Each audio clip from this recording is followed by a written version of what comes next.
Alright, let's go ahead and take a look at some of the other properties here that we've got. There's quite a few options and properties, but we're just going to focus on a couple of them. And then once we put a build out with this, we'll spend more time. We'll have videos up that take you step by step on how to develop the characters and how to create the different stuff. For the follow state, so each one of the states has a set of options. They're going to continue to get more and more options to become available to you.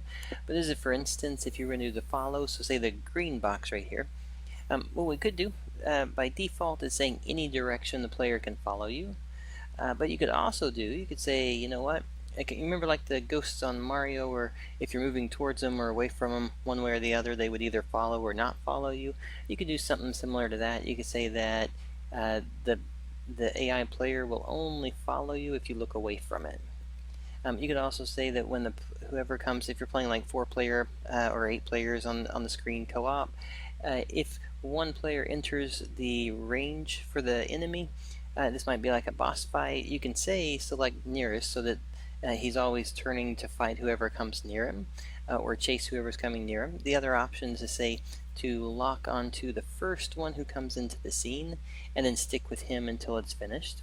And or he leaves your range. And then also with immediate pause, think of it as when he picks a position, so he's chasing you, he may pick a position here to run towards you. You can say immediate pause so that if you hit the blue box, he'll stop instantly, and or if you turn it off, he'll actually just get to that, he'll continue to that spot until he gets there, and then he'll pause. So we're going to say that the player, if you're moving away from the player he chases, if you look at him, he stops. And then we're going to say that you can only move to, this player can only move to the left. Alright, and then we're also going to say upper left and down left. Alright, so that means within his range, it's basically like this line of sight that'll allow him to go that way. Alright, so let's try this one out real quick.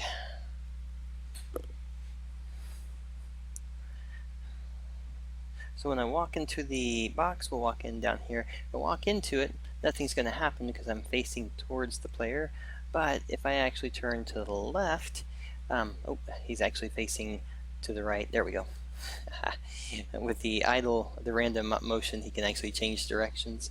So his view right now, because like if I go here, he'll see me. There we go.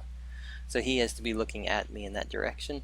But there, he's going to be chasing me. But if I turn, he's going to stop chasing me, goes back to his idle motion, and I can go back out of it.